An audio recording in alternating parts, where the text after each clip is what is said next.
Welcome learners to this lesson which I have called the opportunities landscape in multiple domains or sectors. In the previous lessons you have heard me talk about problems and opportunities and ideas. I think problem and opportunity are two sides of the same coin. A problem is from a customer's point of view, and an opportunity is typically from the aspiring entrepreneur's point of view, from the founder's point of view, from the company's point of view. If I solve somebody's problem, it becomes an opportunity for me. So, problem and opportunity are two sides of the same coin. And an idea is how you solve a problem. How do you address an opportunity? So, in this lesson, I'm going to talk you through some opportunities that are there, and you can work in many of these areas or in one of these areas that appeals to you. My objective of this lesson is also to explain to you how to spot an opportunity within a sector or a domain. So let's start by identifying domains of interest to all of us who are here for the Indian National Mission of Job Creation, where we all want to create entrepreneurs, be entrepreneurs and create entrepreneurs so that you can create jobs. So I'm going to start with our current base. So India today has 127 unicorns. That number has been moving in ones and twos on a monthly level these days. And what are the sectors or domains where these unicorns come from? And please bear in mind that the history of Indian entrepreneurship is starting around 2012 or 2011, 12, 2013, something like that. And therefore, this is our last 10 to 12 years of unicorns, and the future might look very different from this. So our past or our current, as we talk today, 127 unicorns. The largest category or domain or sector is e-commerce, and all of you are consumers of e-commerce, I'm sure. The second largest is Fintech. Again, most of these Fintech companies you might already be using. I'm just going to read some of them. Logistics, EdTech, which is education technology, consumer, travel technology, health tech. Enterprise tech is where a company sells to another company, does not sell to the end user. So this is what we call B2B. Sometimes enterprise tech is also called SaaS, SaaS, software as a service. So here companies sell to other companies. So these is the 127 unicorns. How are they split along different domains or sectors? But like I said, this is how it has been in the last 12 years. Let's look at some predictions over the next decade for Indian entrepreneurs. So this says that over the next decade, what are the sectors or domains that will define entrepreneurship? So the first is AI, artificial intelligence, and the sector is expected to grow at 45% year on year. Yeah? The next is clean tech, sustainability, clean tech, clean energy. That's the space. Again, the high growth rate of 15%. And when you see a growth rate, you should always compare it with, you'll be asking me, why is 15 good? And the reason 15 is good is because the economy is growing between 6.5 to 7.5%. So if the economy is growing between 6.5 to 7.5, anything that is growing significantly higher than that is a high growth rate. That's the way of looking at what is a growth rate. Defense, 20% growth expected, because we are enhancing our defense capabilities and want to do make in India, do not want to import defense technology, which is what we have been doing all these years.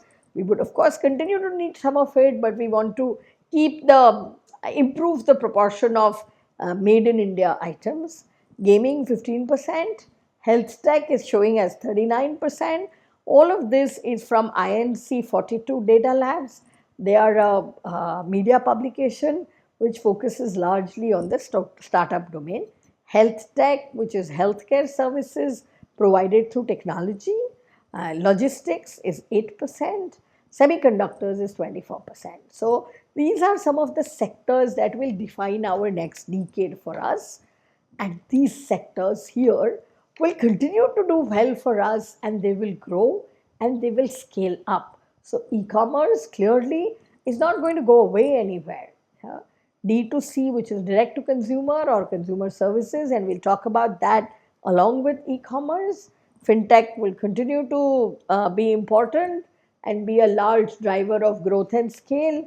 Enterprise tech, B2B, SaaS, travel technology as Indians travel more abroad and so on. More abroad and more within the country. So travel technology is something that is definitely needed.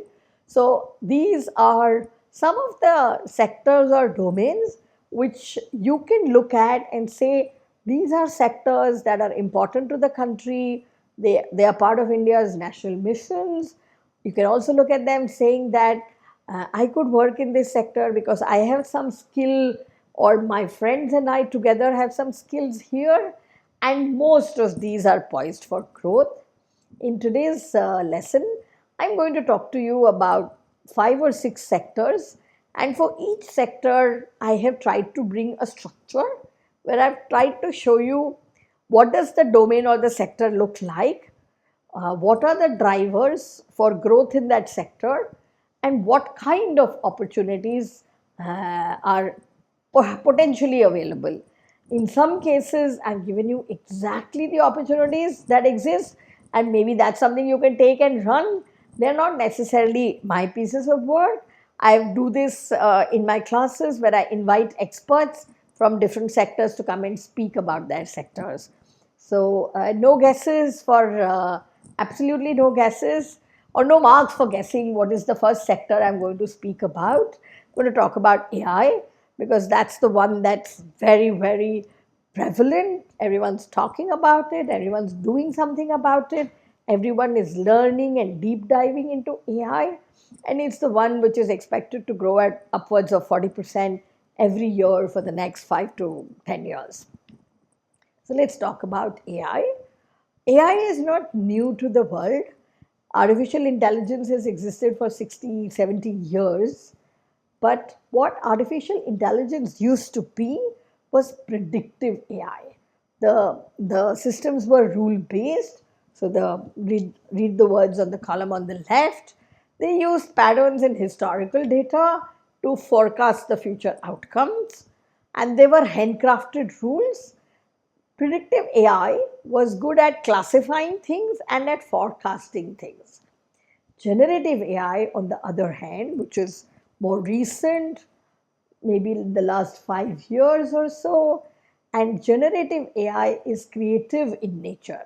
It is not just classifying, it is composing, it is creating. It has a mind of its own, and I don't need to sell it to you. I'm sure all of you are using Gen AI in some form or the other.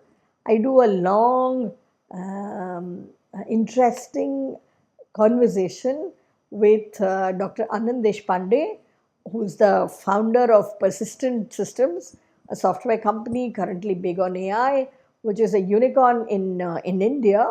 And he explains to us what is this animal of generative AI about. But before I go there, just wanted to leave this one thought with you, which is there is a transformer architecture, which is a paper that was written in 2017 by senior Google scientists. And here you can see that there are GPT models which excel at text generation. All of us use that. There are things called BERT models and T5 models. And there are those that target specific industries instead of being a large language model. And some hybrid approaches combine multiple modes. Here are potential use cases, and I credit Darshan Vyas of InBlick for this. And he says that he can generate 5 times this number in another 5 minutes of time. I'm going to read some of them, some which read very simply, like, meeting summary, which is on the first column, sales pitch creation, optimized sales processes, enhanced advertising targeting. All these are potential use cases for AI, for generative AI, for Gen AI. And you could look at creating your startup in any of these areas. From the middle column, I'm going to again pick a couple for you to understand. The first one says image generation for advertising. Then it goes to expense report processing and management. Expense report, I traveled, I stayed in a hotel, I bought some tickets, I used a car, all that is expense report. How can companies process and manage expense reports faster? Basic HR support, human resources support. Then a lot of them to do with manufacturing and management, maintenance management. In the third column, they seem to be focused on accounting and finance. So some words are better financial forecasting, automated tax compliance, so you don't have to worry about the tax days coming, streamlined audit. All of these are potential use cases of Gen AI.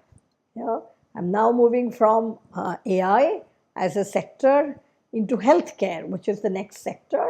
There are 6 main segments in healthcare. The first is hospitals. I'm not sure if people here would be interested in setting up a hospital, but they are very, very important in healthcare. The second segment we've called pharmaceutical. And if you look at the names below, this is just to help you understand what are the kind of companies. The hospitals had AIMS, had private hospitals, had public hospitals, pharmaceutical companies, some are listed here. This is not the complete list, just to give you a sense.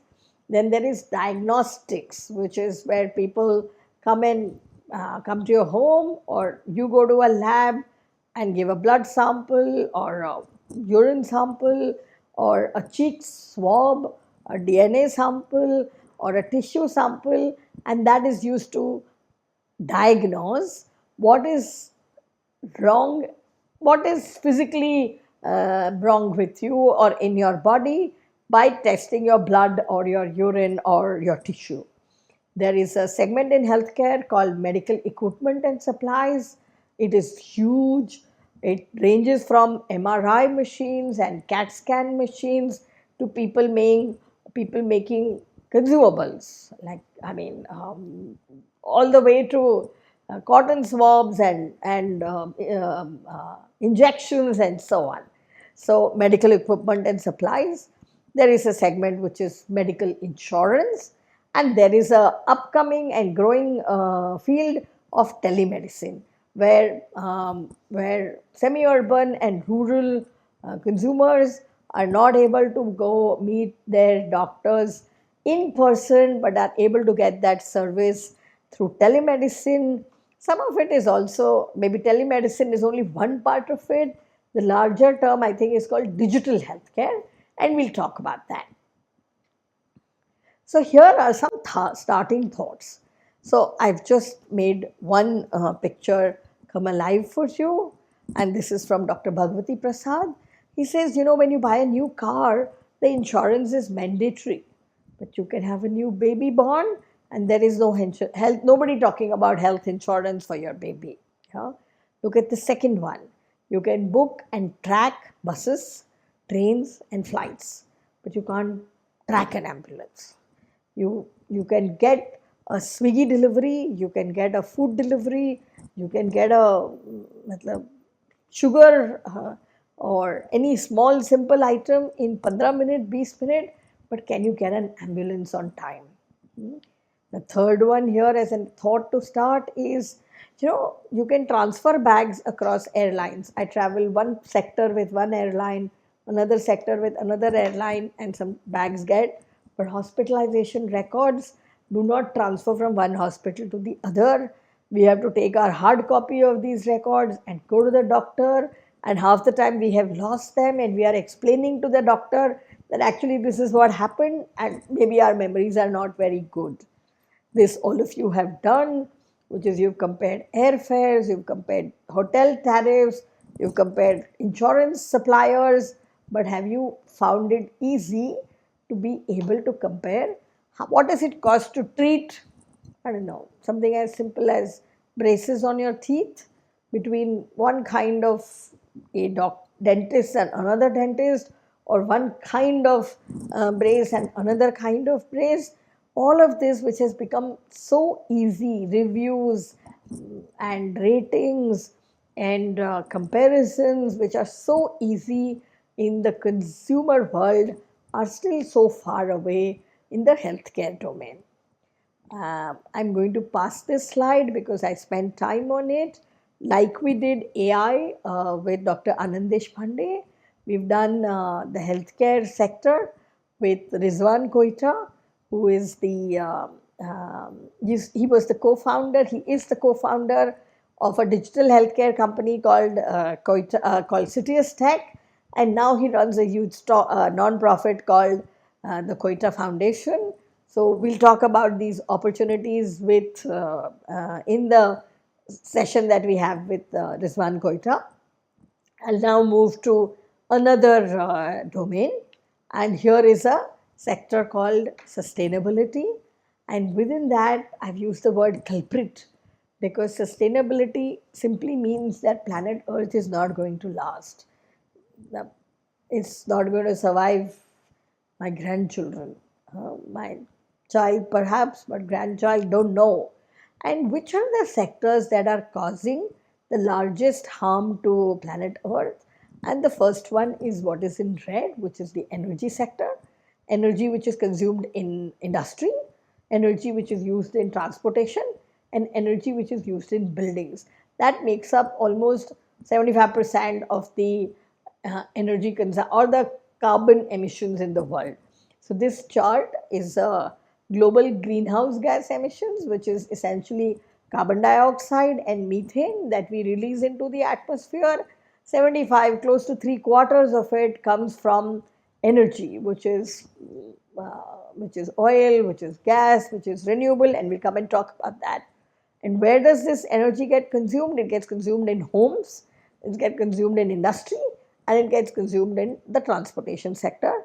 The other large user is the agricultural sector, which is the livestock and manure, agricultural fertilizers, generates this, deforestation, crop burning, all of this causes greenhouse gases to be released into the atmosphere. So these are the culprit sectors. Please remember that what we need is clean tech or clean energy. And already in one of the slides prior, I showed you that clean tech was a fast growing sector. It's a sector that you should consider thinking of a problem and coming up with an idea in. There are three ways of solving the problem of carbon footprint. Carbon footprint simply means how much carbon dioxide or methane are we releasing into the atmosphere. And individuals have carbon footprints, companies have carbon footprints. So the first strategy is called decarbonization, and many startups are working in this area where the intent is to reduce the greenhouse gas emission. How do you do that? By wasting less energy, by ensuring efficiency, by finding alternates to energy which are so renewable energy does not release carbon dioxide into the atmosphere. When we use petroleum, it does. So how is it? So by substitution, by efficiency, by reduction, all recycle, reuse, all of that helps in decarbonization or the reducing of the emission of carbon dioxide and methane into the atmosphere. Sequestration, some startups are working here. It is a very tough problem. So what do you do here? It is not just about reducing the amount of carbon dioxide. Here, what scientists and inventors and innovators and companies are trying to do is to remove carbon dioxide from the atmosphere and store it in the soil or store it underwater. So just removing the carbon dioxide from the atmosphere. The carbon dioxide in the atmosphere is what is causing global warming, and the temperatures of Earth are rising. The third is something that all of us will get used to, climate adaptation. Are we building housing which has more natural cooling than we have today? so that we can bring down our dependence on air conditioners. And in the colder climates, how is it that you can build housing which has natural insulation and keeps it warmer? So adaptation. So we can do three things. We can do decarbonization, which is reduction. We can do sequestration, which is remove the carbon dioxide from the atmosphere. And we can do adaptation. Adaptation is about adapting to the new world. Some ideas and opportunities. I won't call these ideas, I'm going to call them potential opportunities, and you should read a little more about these. It starts from, I mean, there is no start, there is no end. It's not like it's a 1, 2, 3. It is not like these are the only 7 ideas, there are many, and this is a large potential area for entrepreneurs to work in. Renewable energy, electric vehicles, circular economy. Circular economy is I buy and recycle, and I buy and I recycle. Waste management, solid waste management is a very big thing. Waste management to save our water resources is another very big thing. There is a lot of work happening in ESG, which is environment, social, and governance, and about accounting for the carbon footprint. How much carbon dioxide is company A releasing versus company B, and how can they be held accountable for what they are adding to. So those are called carbon credits and ESG. There is a new sector called green finance, where there are a set of venture capitalists and incubators and so on, who are only interested in funding and giving grants to companies that are working in clean tech, in clean energy, in trying to save planet Earth.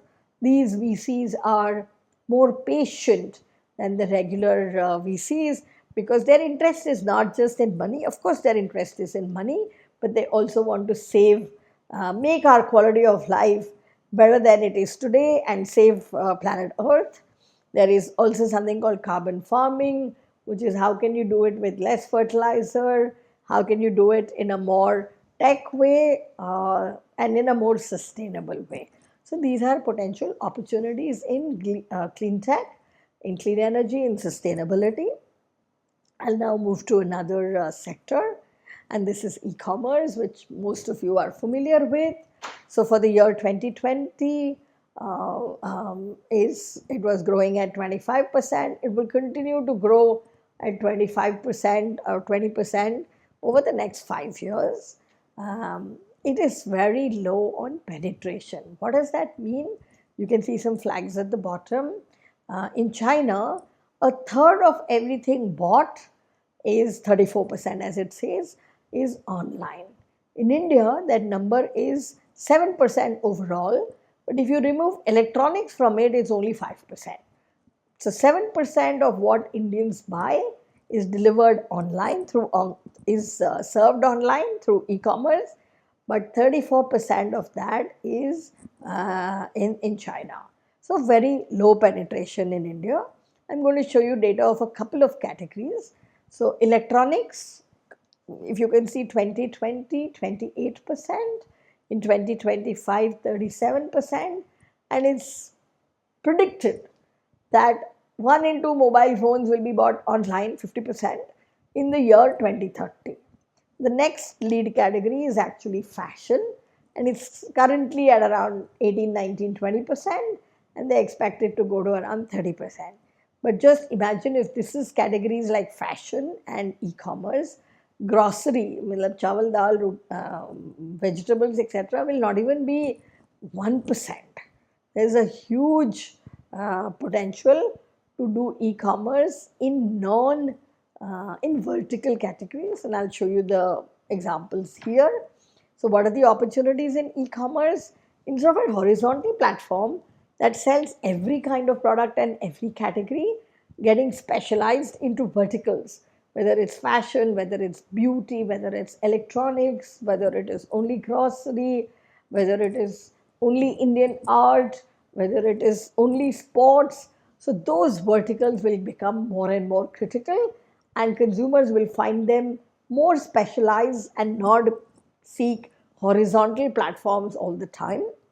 We are also moving from the top tier cities, so no longer e-commerce will be tier 1 and 2, but will go to tier 3 and beyond, and not just the top two horizontal players. So there is a organization called ONDC that is like the UPI. It's an all-pervasive India thing which is trying to digitize our kirana shops. So 1 million of our kirana shops are going to be provided the ability to do online commerce. So you don't have to wait for 24 hours for something to come, because your own shopkeeper who's close by can offer you online channel. Social commerce, which is through WhatsApp. Many of us are already doing buying on video calls and so on. So all of these channels will mushroom, will just blow out. From e-commerce to Q-commerce. E-commerce is what we know as e-commerce. If you order something, it takes you 24 hours, it may take you 48 hours. But Q-commerce, which is quick commerce, is delivering in 15 to 30 minutes. Yeah? And it's no longer restricted to only grocery. You can get clothes on quick commerce. The big difference is that the SKUs, the stock keeping units that a quick commerce like a Zepto or a Blinkit or Instagram Minutes has, is very small. So they'll have one white shirt perhaps or whatever. They will not have or a white t-shirt. They'll not have the entire range. And that's the difference. But when you need something urgently, they are available. Yeah? So e-commerce moving to Q-commerce, and from national brands to niche brands. So brands are no longer national. They are targeting different geographies. They are targeting niche customers, people who have only need of pimples or acne, people who have need for some other skin condition or the other. So whether it is in beauty, whether it is in wellness, these will be niche brands. And e-commerce combines the ability for direct to consumer, D2C brands, to be able to reach a decent size of business without having to spend on television advertising or on large scale advertising. Just list on a few channels, do your own channel, build your social platform, and as long as you can get to customers who are already in the market hunting for products. This is the story that Shibam of Attenberg told us, which is in market consumers, you can build a business with D2C. It doesn't scale beyond a point. Then you need to go find channels, which can be online channels, which can be offline channels. But to start with, you can start as a D2C, selling from your own channels. Customers are no longer just smartphone users. Everybody has a smartphone. Everybody has a smartphone, but they're digital first consumers. They have, the average 18-year-old today consumes all their entertainment on the phone, consumes all their advertising on the phone. It's not like they were big consumers of television or newspaper or some other channels and they're finding this now as an alternate. No, from when they have, I wouldn't like to say the age because I hate to think of young children being obsessed with their phones, but entertainment for today's Gen Z is digital first. All behavior for Gen Z today is digital first. I'm going to go to one more category or sector called Fintech. And Fintech has, it would be good to explain the broad areas in financial services. We understand banking, lending. Lending used to be banks lending, used to be, in our case, in the country, money lenders lending. But today we have something called P2P lending, which is peer-to-peer lending, which means I can lend to you using a platform. Yeah. Insurance, I'm sure all of you are familiar with insurance. Capital markets is the stock market where we trade or invest in stocks, in mutual funds, in bonds. People are now investing in commodities. People are buying silver and gold and trading in commodities. So these are the broad areas in financial services. going to tell you what are the solutions. So many of us are used to the app layer. So we are used to Zerodha and Grow and UPI, Google Pay, Phone Pay, Bheem. Um, we are used to Cred. We are used to the app layer, which where we engage with as an app. We don't see the bottom layer, which is called the infrastructure layer. The world in India changed dramatically when we moved to UPI, but there is infrastructure to make banking such that not one rupee is mismanaged. And in between the infrastructure layer and the app layer is a services layer. Here is the segments. So don't worry about all those little images, because those are companies which are in these segments. I'm going to read out to you the first column. So the segments are payments, and here you can see Paytm, Freecharge, RuPay, Cred, Zeta. All these are startups in the payment space. In investments, there is Zerodha, there will be Scriptbox, there is, I'm sure there's Grow. Not able to spot Grow, but it's very much there. There is insurance technology. Policy Bazaar was amongst the earliest. There are many more players in that space. Now, I told you about lending marketplaces. There are names like Apna Paisa. There's all of these, not all of these, but many of these will be peer-to-peer lending. There is, oh sorry, that's a lending marketplace. Consumer lending, there is, these are people who help you, who provide you EMI services when you buy. Those are consumer lending. There are startups focused on SME lending, which is for small and medium enterprises. Lending Cart is one of them. There is P2P lending, which is here, which is peer-to-peer lending that I already spoke to you about. Faircent is one of those. There is a segment called financial inclusion, where the focus is on the underbanked. These are people in semi-urban and rural India who don't have access to all the banking services that Metro India takes for granted. Examples are Abanti, which is there. Go read up some of these. This deck is available to you. There are Neobank, which is kind of like a bank. Razorplay is here. There is embedded finance, which is more like processes. So many such that you will see. There is Zoho showing here, Quicker, Practo. All of these are enablers. Regulatory tech. These are companies that help other companies ensure that their regulations are met with. And then there is a whole layer of people who are enabling fintech. So whether it is providing software services or it is providing data services, there is a whole bucket of segments which are there. And like I've done for other segments, I've pulled out some opportunities. So there is beyond digital payments. So instead of just the payment, now the focus is shifting to giving credit based on UPI behavior. On financial inclusion, I already explained that to you, which is how is it that we can serve people who are not the top strata of society. So Aadhaar, our mobile banking, and Jan Dhan has enabled a large number of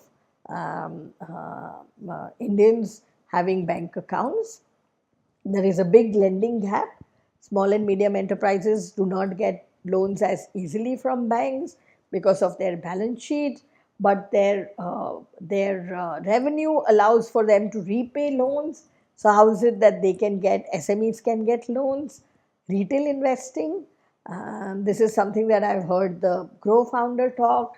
He believes that all of India should be able to do investing on their own. So there is a massive need for automation and the ability to educate and advise retail investors on what is good for them. Insurance, low on penetration.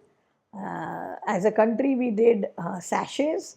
So instead of just selling oil and shampoo in 200 ml bottles. We started doing the 10 ml sachets. All of us have consumed them, the cream and the shampoo and the oil. What is the equivalent of that in insurance? I don't need insurance all the time. Maybe I need it for a specific event or a transaction. How can you bite size insurance? So, several opportunities exist in the fintech sector. I think I'm covering for you one more sector, and let me do that, which is B2B or enterprise tech. It's 40% of the global economy, and it's in several industries. It serves retail, it serves telecom, it serves automobile. I'm quickly going to show you brands which are most valuable global B2B brands. So there's Amazon, which is Amazon Web Services.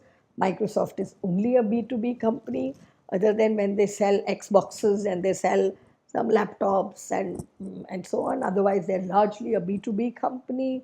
Oracle, Aramco, Shell, which is Samsung.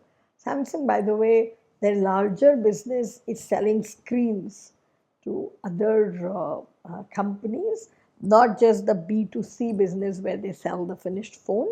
They make screens of every size, screens and panels of every size, large B2B player.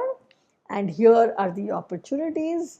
So, not just apps, but doing the infra layer, focusing on banks, focusing on a manufacturing sector and the logistics sector. Again, currently, like in e-commerce, there are horizontal B2B players, but there is an opportunity to be a B2B service provider for textile industry, chemical industry, retail industry. There is a lot that can be done with AI and automation to manage supply chains, to automate procurement, cyber security, and so on. One large thought, which is of interoperability between old systems and modern APIs. There's an opportunity waiting for aspiring entrepreneurs like you. So we covered a few sectors. I think I started with AI, went to healthcare, did sustainability. I think I did e-commerce, fintech, enterprise tech. Those are some of the sectors that are future sectors, whether they are growth oriented or large scale oriented. For each one of these and for the others, you can read and figure out the opportunities. So, what is the story that one is leaving behind is identify friction. Where is the process slow, or where is it expensive or paper based? Where does it require human intervention? How can anything be automated? Assess the stack. Can you leverage UPI or ONDC or the health stack? Can you check for scalability? Does the solution work on a $200 phone? And is it supporting a national goal? The last thought is to build for India, but to scale for the world. India's challenges are the world's challenges. Solving them creates global export. And more important than that is that we cannot copy Western solutions for our country. Our problems are different. So we need to build for India, which is the ground reality of our local market. And we'll find that the developing world needs solutions like that. You will hear that from Rizwan and me when we speak about healthcare. Only 18% of the world lives in the developed markets, 82% of the world lives in developing markets. So we can create in India and take it to the world. The objective of doing this lesson or this class or this session was to help you understand the sectors which are already booming, which are going to boom, and which are going to scale.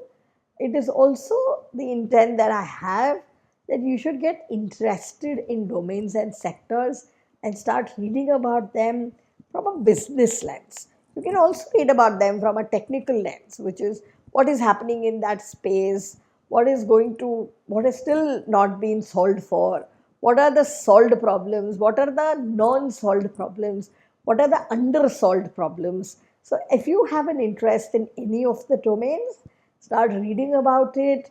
Do a little bit of what I have done is just to make you curious and to make you interested. So for each sector, I gave you three way. I mean, one way of looking at it is how do you break up that sector, what are the drivers of that sector, and what are some of the opportunities that are available. And you and your friends could look at that and be excited by it and start working in any part of them. We will cover AI, healthcare, and we will cover the social sector in detail over the course of this Foundations of Entrepreneurship course. Thank you.